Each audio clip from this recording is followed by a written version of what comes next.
ప్రజలకి జరుగుతున్న అన్యాయాన్ని నష్టాన్ని గళమెత్తడమే ప్రతిపక్ష ముఖ్య బాధ్యత.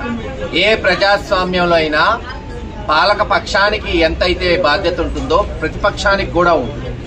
ఈరోజు అదే బాధ్యతని వైఎస్ఆర్సీపీ పార్టీ జగన్మోహన్ రెడ్డి గారి నాయకత్వంలో మేమందరం నిర్వర్తిస్తుంటే కనీసం ఆంధ్ర రాష్ట్రంలో ప్రెస్ మీట్ కూడా పెట్టనీయం, మెడికల్ కాలేజ్ దగ్గర మాట్లాడనీయం.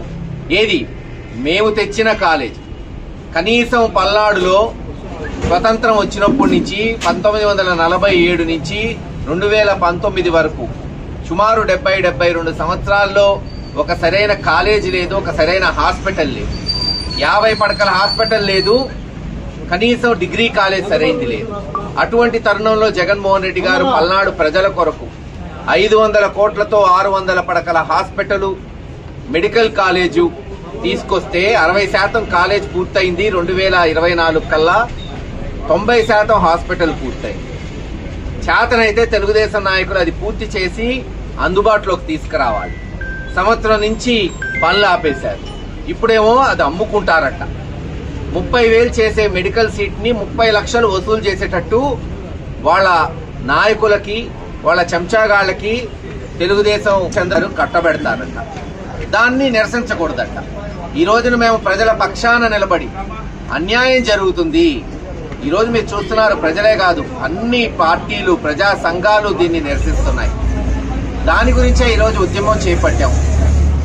అలా ఒక దిక్కున ఎట్టయినా అక్కడికి రావాలని ఏదో ఒక దిక్కు నుంచి వస్తుంటే మమ్మల్ని ఏమో తెలంగాణలో ఆపేసి, మరి ఇక్కడ వాళ్ళకి రెస్ట్రిక్షన్ ఉండకపోయి ఉండొచ్చు, చట్టం ఎలా చేస్తుందో తెలీదు, ఇక్కడి నుంచే వెనక్కి పోవాల్సిందిగా పోలీసులు మరి అరెస్ట్ లాగా చేసి తీసుకెళ్తున్నారు. అయినా సరే చెప్తున్నాను, ఇది నాంది మాత్రమే. ప్రజల పక్షాన నిలబడి ఏదైతే 20-30 వేల కోట్ల సంపద వచ్చే 5 సంవత్సరాల్లో రాబోతున్న ఈ సంపదని అమ్ముకోవాలని చూస్తున్న ఈ దుర్మార్గపు చర్యని ప్రభుత్వం చేస్తున్న ఈ చర్యని నిరసిస్తాం. అనేక విధాలుగా ప్రతిఘటిస్తాం. ప్రజల పక్షాన నిలబడతాం. అంతేకాదు, గతంలో చెప్పాను నేను 3-4 వారాల క్రితం, ఖచ్చితంగా ఎవరైనా సరే ఈ కాలేజీలు ప్రైవేటు వాళ్ళు లంచాలు ఇచ్చి కొనుక్కుంటే, మీరు దీని మీద అనవసరంగా డబ్బులు ఖర్చు పెడితే అదేదో మీ సొంతం అవుతుంది, అప్పనంగా కొట్టేద్దామని చూసినా 3.5 సంవత్సరంలో జగన్మోహన్ రెడ్డి గారు వస్తాడు. దీని మీద సిబిఐ ఎంక్వైరీ ఉంటుంది, ఈడీ ఎంక్వైరీ ఉంటుంది. మీరు ఇచ్చిన లంచాలు ఇటు పోతాయి, మీకు కేసులు తప్పవు.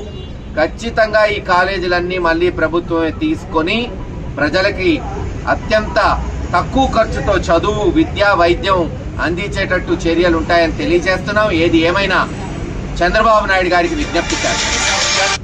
మీకు జగన్మోహన్ రెడ్డి గారంటే కోపం, వైఎస్ఆర్సీపీలు పెడుతున్నారు, వాటన్నిటికీ ఎదిరించి నిలబడుతున్నాం. కానీ ప్రజల పక్షాన వేడుకుంటున్నాం, మా బిడ్డల కడుపు కొట్టద్దు, మా ప్రాంత బిడ్డల భవిష్యత్తు కొట్టద్దు, మా ప్రాంత ప్రజల రేపు వైద్య సేవలు అందించే ఈ సదుపాయాలను తీసేయద్దు. వాళ్ళ మీద మీకు ఎందుకు ఇంత కక్ష, కోపం? ఇప్పటికే రాజశేఖర రెడ్డి గారు అంటే కుళ్ళుంది, ఆరోగ్యశ్రీని అటకెక్కిచ్చారు. జగన్మోహన్ రెడ్డి గారు అంటే కోపం ఉంది, మెడికల్ కాలేజ్ అమ్మాలని చూస్తున్నారు. ఇది తప్పుడు చర్య. ప్రజలను అన్యాయం చేయొద్దు. గతంలో కూడా మీరు 2-3 సార్లు ఓడిపోయారు, రేపు ఓడిపోతారు ఇటువంటి చర్యలతో. కానీ వాళ్ళని ఎందుకు మీరు కక్ష కట్టారో అర్థం కావట్లేదు. వేడుకుంటున్నాం, దయచేసి ఇటువంటి చర్య వెనక్కి తీసుకోండి. ఎట్టి పరిస్థితుల్లో అన్ని పార్టీల్ని, అన్ని పక్షాలని కలుపుకొని ఇటువంటి చర్యని అడ్డుకుంటామని తెలియజేస్తాం.